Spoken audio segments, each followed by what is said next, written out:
Voilà. Bonjour ou bonsoir chez vous, chers amis de la télévision, vous qui êtes très nombreux devant vos postes téléviseurs pour suivre cet élément qui n'est pas le moindre, bien sûr. Votre émission Cours des Grands, qui vous est présentée par Papa Boss depuis Durban cette fois-ci. Durban, c'est une ville portuaire.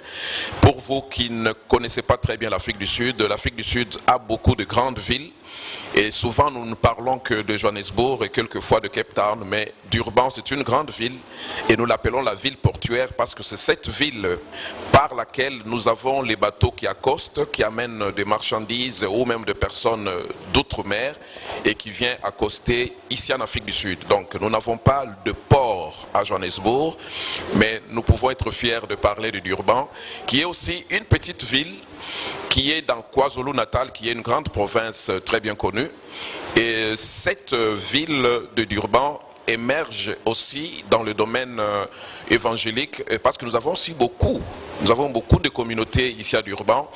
Mais parmi les communautés qui font la fierté des Africains, c'est plutôt la communauté congolaise qui est très bien assise et qui est très bien représentée d'une manière géographique et même positionnement. Nous pouvons trouver beaucoup de Congolais des différentes provinces du Congo, mais qui se retrouvent ici.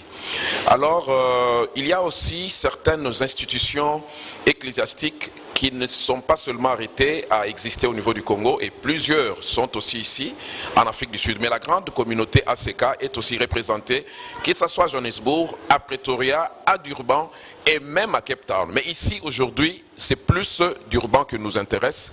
C'est ainsi que nous sommes avec l'homme de Dieu qui a le flambeau de l'ACK ici à Durban. Il s'agit du révérend Lambert Mpa, pour qui je demande que vous puissiez encore applaudir très fort pendant que nous nous retrouvons. Merci.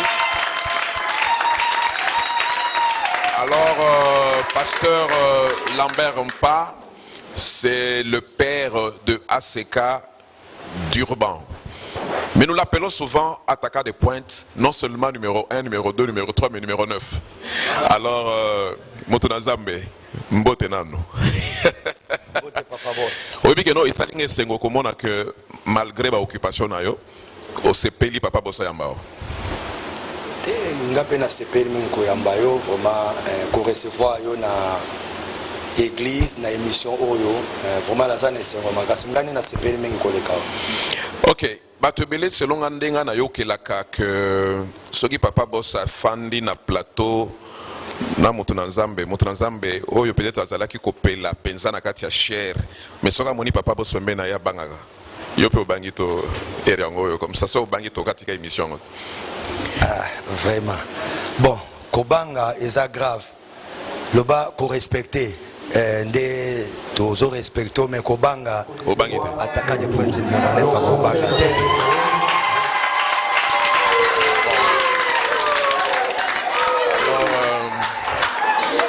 Moi, question à moi début, est-ce que vous avez bien préparé à répondre à ma question nyonso to banda ko présenter ma question malé mais pour ma question surprise yo ko kakate au mona boye et lesquels yo au kangami bato baza na télévision balobi mais Papa Boss pa nyo tunie mutuna makasi boye wana kangami yango yo c'est bon. Poser ma question nyonso sala libre mais sauf que ngape naza libre donc naza libre à répondre na ba question mususu pe na répondre te soki na moni ke e ko benda polémique et belé pona bibino ba ta polémique makasi. Bon voilà, de toutes les manières oui bi que nous ba question mususu soko répondre te bato ba Holanda ba lobi a bangi to aboyi aloba vérité ponga ipenza na yaka émission titre nango Cours des Grands soko za oza grand te koyate na kati émission Papa Bossa mais so moni ke ole okoki yango yo tokende.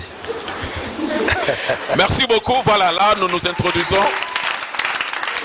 Homme de Dieu, révérend Lambert Mpa. Oui, bien que non, à Djobour, batebele, tout ça, il polémique, na batebele à discussion. Et belé bazolo banono, moni azali, muluba, batomosusu nono, azamutete la batomosusu na moto Équateur, batomosusu na azamuto Bandundu, batomosusu azamuto Katanga po Mpa wana boye. Bon, ce qui na Chine te, ils na école moko pona Congo, c'est kabakutaka bakomo ndenge wana. Vraiment. Bon, c'est normal, hein, batou bakanisa naza muluba. Pourquoi? Parce que tant que baomona ACK baebika ke ACK baluba mais eza bongo te. Donc soko koti na kati eza pe na ba pasteur ebelo baza baluba te.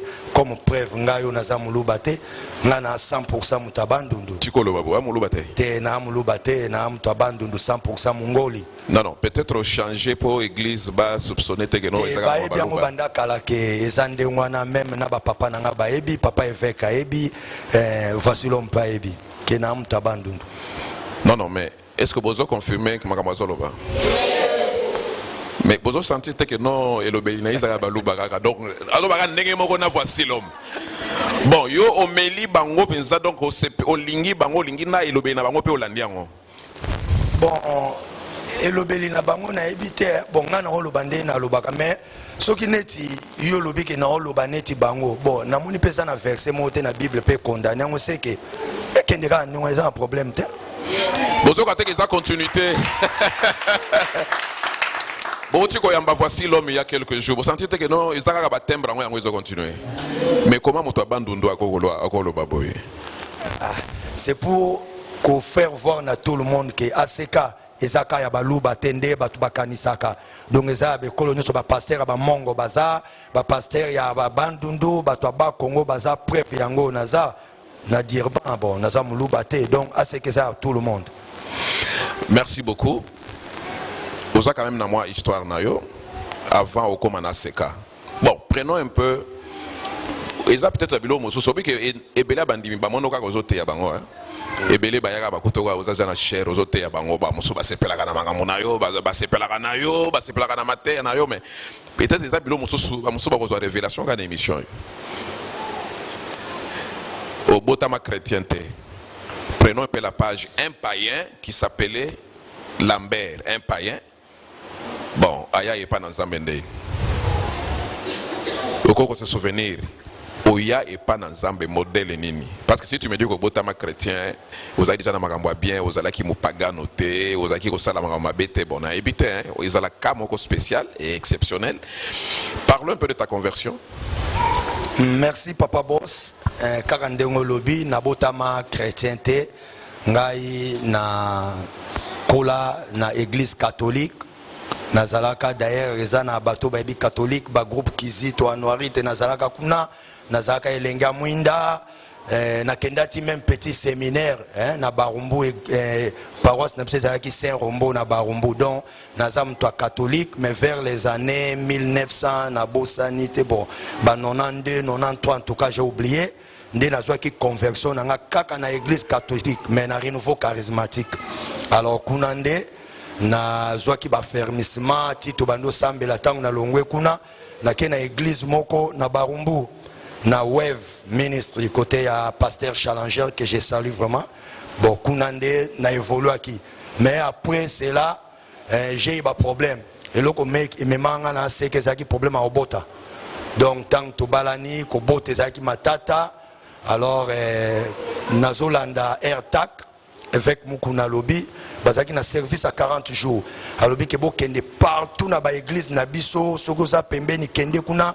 service na biso à 40 jours délivrance à ba famille alors tant na yo qui est vous savez à l'époque les préfets de discipline tant alobi loko wana na lobi ke comme cet homme est sérieux le roi atindi biso to kende na ba sekanyo so seke ba sekanyo so pese ke sérieux ça alors nazwa ki décision na kende na seka ya pembeni wana na tinda ekutu madame nanga kena aseka mo eza na Barumbu na bon marché ka wana pembeni na wenze moke ezalaka na metango akei après tango na vandi na zolanda radio na yoki voici l'homme oteya na AirTag alors makambo azalaka oteya kaka makambo ya ba femme mari de nuit makambo eso concerne ngai nde na epsi madame nanga te il faut tokende kuna na kalembelembe loko eza pe pembeni en tout cas na kendaki kuna metango na kendaki kuna nazwi kazaka ya ki évangéliste na longoli na zonga epe na frère na vandi boye kutu voici l'homme seri moka lobaki ba onyo so bazaki ba pasteur ba diacre ba évangéliste ba ya ba pesa ba kombo mais na kenda kité parce que nazaki na objectif moko na za Rolanda na vanda ki na ngai na bandi olanda ba enseignement matéa ti au moment opportun na ndenge kaka nzambe aki kosala ke toyebana na ye mpo soki oza na eloko ya nzambe atobatami na zamba na se ya libanga ya mwindu ndenge nini nzambe akoyaka akobimisa yo. Ok. Donc, yo les gars, moko pas voici l'homme. Hein? Pour les pas évêquité. Et en tout cas, na canal ya évêque. Na canal ya évêque ndebana.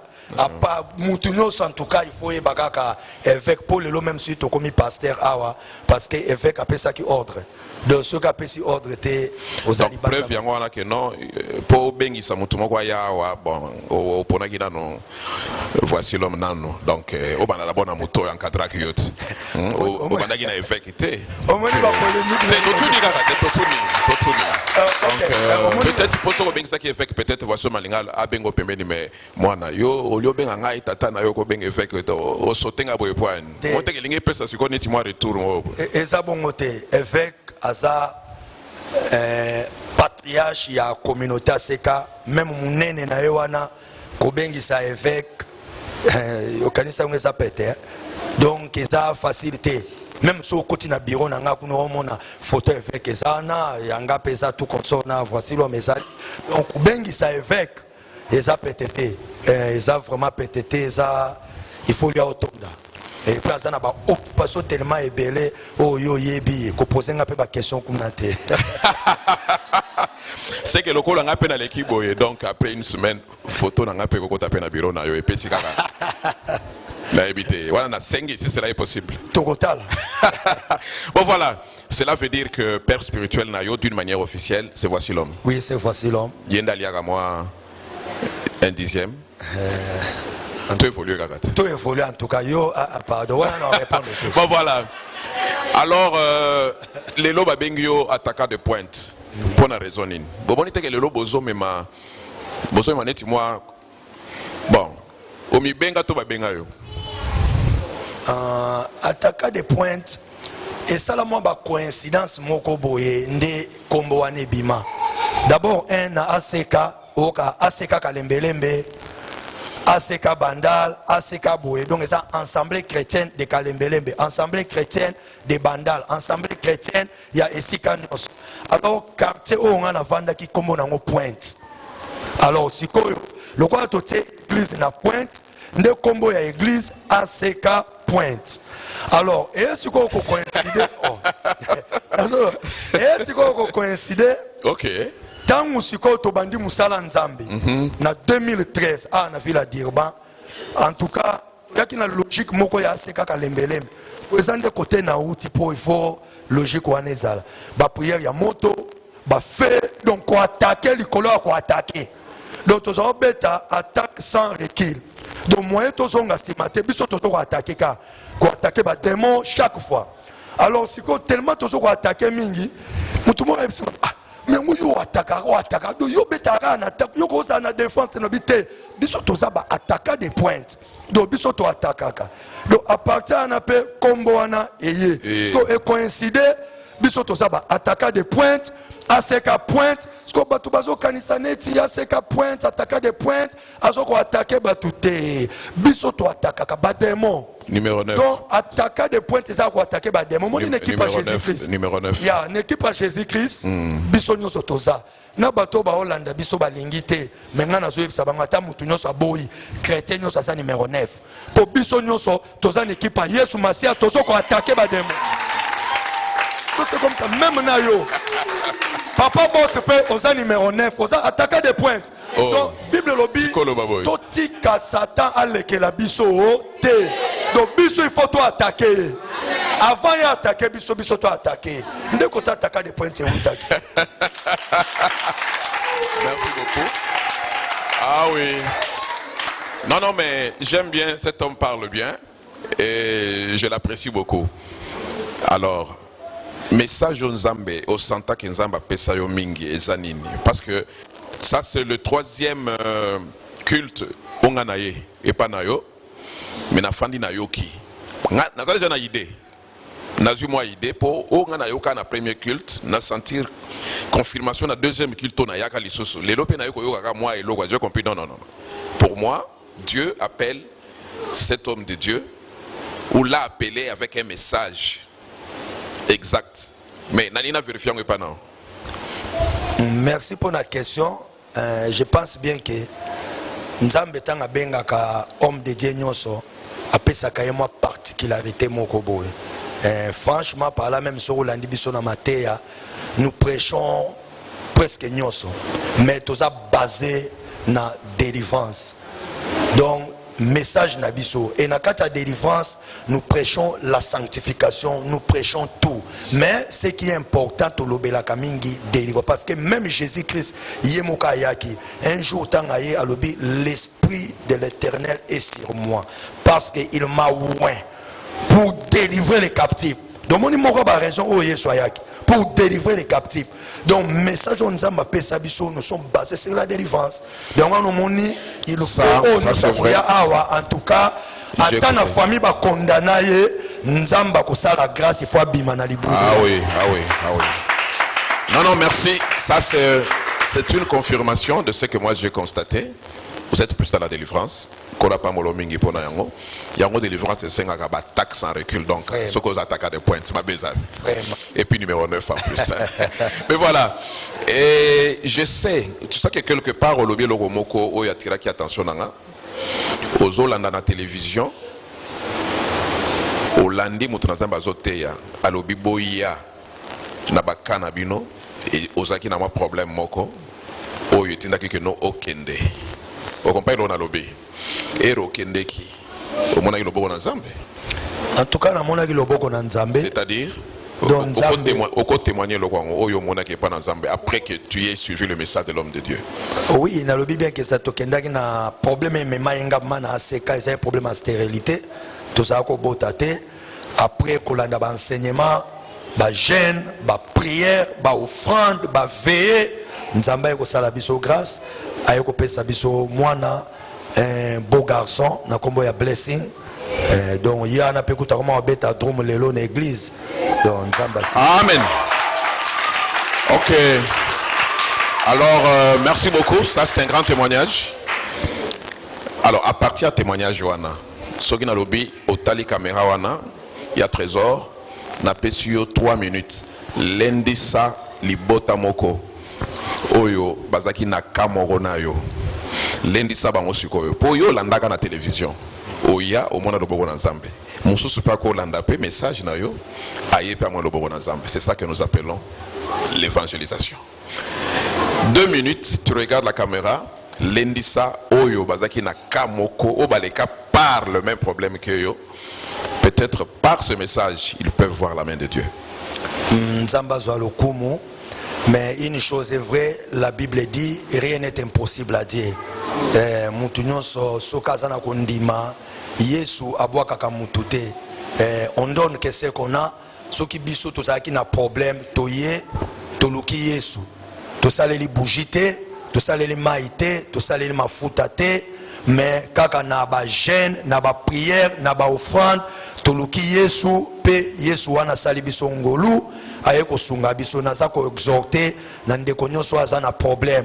Ce n'est pas moi qui délivre, mais c'est Jésus-Christ qui délivre.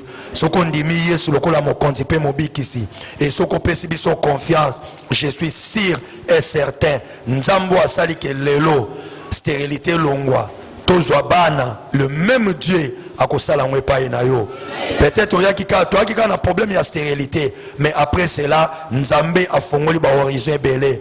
Toyaka ba piéton makambe belé, on n'a pas à dire babiloka mike mais sauf que si tu as la foi, si tu crois, Nzambo abengi biso nesiko ako décevoir yo jamais parce que Nzambe atikala jamais ko décevoir mutu. Alors conseil nazo pesa yo rejoindre biso na ba veille de prière na biso na ba prière na biso ya combat que la délivrance est certaine, la délivrance est réelle, la délivrance existe et Dieu aussi a ko finir na ko délivrer. Mon frère ma sœur kanga eloko moko si tu parles trop il y a eloko wana ekolata nzoto ekokota na makila na yo na corps na âme. Tellement nous parlons beaucoup de la délivrance. Bien aimé, un jour délivrance wana ekokota na corps na âme na esprit na ona makila pe ekolata nzoto. Le message na pesa yo qu'on se décourage, Nzamboyo, à qu'on visite. Que mon Dieu vous bénisse. Waouh. Merci beaucoup, homme de Dieu. Nous avons que l'onction déjà matin qui n'est pas continuer sur la matière. Alors, mais applaudissons encore très bien. Il a très bien parlé tout à l'heure. Alors, na matin na open na yoka ka moi elo mwezo ka moi mingi. Olobi moki il est présentable biso biloko bien na biloko mabe. Mais pour na nini moi na Nzambe ceux qui balobi que non oyo ba réussir ça bangoyo. Mais pourquoi dans des églises il y a des gens qui ne sont pas du côté na ba o ba réussir ça mais mingi zaka na ngambo oyo ba réussir ça te. Peut-être ngai na présentant ngo mabe. Je préfère que Omega Souko explique les Gambouana. Au lobby, par exemple, que non, tout le monde, ceux qui, balobi, préparez-vous à quelque chose. Moutoua sali le roi bien, de sorte que non, moutoua koya, soit mo continue mo sala, aya, à mon que non, au sala que le roi bien. Mais eria koya, à mon que non, malgré que batuyon se va sali, apprécier baninga mososu, mais eria comme tourna yo, ba apprécier yote. Ce sont des liens. Pourquoi tu es toujours du côté na-bas et tout oyo bakoyaka toujours dans. Vous voyez peu ça hôtel kama biloko na moi mingi. Alors son a lobby soit les sous 2 minutes. Cette fois-là, kota suko na mateya onga na yoka ka hôtel ka mingi. Soko lobby au résumé makambo lobaka wana dans 2 minutes encore. Cette fois-ci, on nous prend nos deux sur le podium. Okolo banetini. Oui, merci Papa Boss. Et le roka nangna loba omoni na mokili. Makambu mingi souvent d'une manière générale ezakaka mibale. Alors il faut mutu nyonso oyeba ko sala choix. Réussir na vie ezaka pe choix ya mutu. Même soko ye na église, bien aimé il faut ça la choix parce que même ndenge tozawa okomona ka ba piéton baza ba véhiculer baza. Okomona donc na makambu nyonso ba riche baza ba pauvre. Alors ceux qui yo lingo pona toujours côté amabe, c'est ton problème. Il faut toujours avoir un esprit positif, une pensée positive. Donc, mon a toujours, il y a bien. Qu'on soit toujours place, il y a bien. Bien, mais Bible Zoloba, banami balena libumu ya Rebecca. Mais Nzambe aponi moko aboyi mususu. Mais la question que nous avons, tant que nous avons Jacob aboyi Esau, bazaki na on a libumu. Ma benini Esau salaki. Ponzambe aboyaye et malam nini Jacob asalaki ponzamba ponaye. Alors ngana terra bana na Nzambe yo za na ngambo ya Jacob yo il faut ka Nzamba linga yo il faut ka Nzamba ponayo ato ye piéton il faut zaka na esprit que suka langi ko suka boyete ngai il faut na suka na kosomba motoka ngai il faut na suka na okota lola ngai il faut na suka na kobala il faut na suka na kobota pour ça toujours na batu ba échoua na batu ba réussir ça. Même ngai attaquant des pointes na bana ya seka pointe toponi kota bato ba réussir. Merci beaucoup. Voilà. Là, sorry papa. Oui. Na lobi ngai attaquant des pointes na bana ya seka pointe na ba chrétien nyonso o bazola tanga. Maman papa pona côté ya bato ba réussir, peut réussir au nom de Jésus. Voilà. Là, on vous reconnaît dans votre style. Ah oui, j'aime ce style-là. Il y a un monsieur qui na yaki na yoku na silabi oh mais balu banyon so zaka na balu banyon so pona ngai do zaka moluba mais quand tu m'as dit que nous avons tout abandonné na kamwe. Bon voilà, ça c'est une parenthèse. C'est une grâce particulière. Alors, oyebi que non, vent moko boye yaki, vent et yaki que aseka ipansani. Batebele bakenda.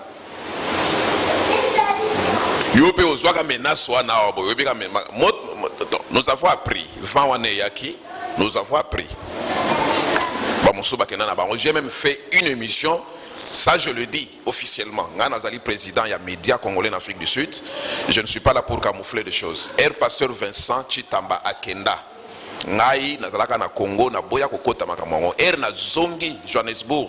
Enfin, na yeko lukaye déjà ça créé église na. Bon. Eria kendeki bokondana de par oba kenda to bo encourager bango mais siko pona nini ataka de point ya kangami kaka na seka poni ni yope okenda te. Bon, qu'est-ce que ça bien ko encourager to ko condamner Bon, là, je ne sais pas ce que je peux dire là. Mais ce qui est important, mutna mutu azana vision nae, mutna mutu azomona makambu ndenge, azomona la paix appel et ça personnel. Donc papa Vincent soki ya kendaki donc elingi kolobate ke mutu nyoti fois que nous to balanda edo ya kena ndenge nae. Mais moi je reste dans ce cas pour ma BO ya mona ki wana keye mutamona kinga na moni yangote. Parce que raison nini e pousser ngai na kende to na landa e. Donc moi je reste dans la CK, je suis dans la CK malgré mon pepo ya ki wana on a eu des menaces mais on est toujours là et nous sommes fidèles à la CK. Pour na moni na bandi kotanga neti ba kombo bon neti lingo banga mama ko papa poste nga naza journaliste nazali mokonzi ya média congolais yao. C'est-à-dire le média c'est une force, c'est un pouvoir. C'est-à-dire je vois mal ce qui fait ça chitambalungwa nga na bomba koloba ke no chitambalungwa. Alors na sala pena émission pour ceux là qui nous suivent, vous pouvez jeter un coup d'œil. Les écrits sont en train de passer en bas de votre écran. Vous suivrez l'élément que Papa Boss a fait avec Vincent Chitamba. Vous suivrez ça dans Cours des Grands avec Papa Boss, c'est-à-dire Cours des Grands, comme c'est écrit au bas de votre écran. Vous suivrez, Papa Boss reçoit le pasteur Chitamba qui parle de son départ de la CK. Vous suivrez, il a donné ses raisons. Mais par raison, il y a Pesaki est allié. Ça ne nous concerne pas nous. Mais nous évoluons avec ACK, avec Ataga de Pointe. Osons évoluer now. Alors, mais du moins, je sais que et tourmenta qui quand même moi quand même parce que je vois qui moi menace pas bande ko na biso ba combattant bayaki mais malgré ça bon na ebi que non na Djobour quelques-uns ba bomba qui va dobité biso to zaka so soit c'est to longwa déjà moi kala pour ba battre la makaka mais après ça ba yiko continuer les sources mais nous t'avons vu continuer toujours dans la CK. Pourquoi expliquer comment? Bon au moins même apôtre Paul avec tous les dons spirituels à Sarakina. Mais comment est mon maman balingi babomae apôtre Paul Akimi même Jésus Christ moko balingi babomae la Bible dit Jésus Akimi donc sagesse ezalaki parce que okobundana mouvement ya master tellement bayaki boye bon on était là tous humiliés mais entre nous toyebaika ke toza na biso tolongwe te pour raison moko o tokokai kolongwa ezalaki te et après to continuer na biso ka pe bango pe batiki po bamona ke raison ezalaki na ngote mais to joaki na moi sagesse pour ka moi calme et kota mais calme et kota d'ailleurs na saluer tous les combattants. Merci beaucoup, ça c'est bien. Alors cela veut dire tout simplement que ça ne va pas me surprendre de voir qu'au mois de juin, au Kobengisa, Pasteur Chitamba est côté, ou bien déjà barrière et Chami Lokola qui est pembeni. Bon, n'a habité, n'a ndenge nini yo poni na no mois de juin, et ça inspiration en Zambé, après sur au mois de juin combien? Té, na lobika non bon, n'a pas cet exemple té. Parce que juin ils allaient chiffre 6 ce que tourner 6 va le suboye et puis 9 yo attaquer de point numéro 9 ya mona zongi na na ozo compare na lobby c'est prophétique est-ce que koko bengi ça ya to il faut soit instruction il y a ba père spirituel na le problème ezali c'est que j'aime na ACK tout ça autonome au moins même nde tout ça na ACK injonction ça raté que le logo te amate ya boye le logo sala boye tiens moto vendre na place tel bon moni mbongo sala boye injonction ezalaka te donc ngai pona bengisa mutu donc ceux qui na sambeli nzamba convaincre ngado ça n'a rien à voir avec mutu moni d'abord cher pe bika cher cher ba sakana na ngote mais nenga na moneli makamondre aussi mbana ngote po eko lukelo ba problème te ça na problème eluka ba problème te wana nga mutu na lobe ngai moko soki nzamba lobe nga la ya wonga siko na conseiller yo ata soki nzamba lobeli yo pardon ko bengisa yete bon voilà alors non ça c'est cours des grands papa bossa asimba kapenga mboazon akaboye alors lelo ACK pototikali na 6 minutes poto 6 éléments oyo lelo ACK d'urban tozomona fruit sans vous mentir laissez-moi parler pendant 30 secondes. Nous avons vu le grand travail que cet homme a abattu et nous avons vu des papas sérieux autour de vous, des mamans sérieuses. Donc vous avez une église sérieuse ici à Durban. Oui, bien que non, ACK et Bangi Sakaka ba église mosusu. Alors il y a du sérieux, il y a la vie de prière, il y a Makamo Nazoloba, Nazo Flatete, je connais ACK. J'ai fait beaucoup d'émissions avec l'évêque à Kinshasa. même ici à Johannesburg. J'y ai fait des émissions avec Voici l'homme dans son bureau à Kalembelembe. C'est un homme que je salue avec beaucoup de respect. Il était trop pris ce jour-là. Il voyageait même la nuit pour l'Europe. Mais quand il a appris que j'étais à son bureau depuis 13 heures, il est venu pour le culte de l'après-midi, mais il a préféré d'abord me recevoir dans son bureau, tout ça, une émission avant à Kendekoteya. Merci beaucoup, révérend Voici l'homme, tout le respect et surtout pour votre église aussi. Voilà. Question Ezali simple. Sérieux Ezali. Nini yango sali pour maintenir ce sérieux. Parce que Belé est aussi maté. Vous voyez bien, parce que Belé bazo mega si n'ont pas l'appel est aussi maté. Mais au Simbi ACK automoni. Là, na commis déjà question mokuse na lobi makamnyo soit à la fois. Bozaki na ngambo kuna. Et routine nga message lobi bozu siège asika. Otindi photo. Quelle propriété? Quand tu m'as dit qu'il y a des bossali tapio, je m'en remercié, on a fait cette église. Et puis, dans le lobby, Seigneur a pas molo le sous parce que tu as les gens sérieux autour de vous. Alors, ça peut signifier quoi pour les lotomona œuvre et fandi fandi boy? Nzamba Zoualokumo, vraiment, ce qui n'a tout tolo, les amabé, même Nzamba ko frappé, c'est la grâce de Dieu.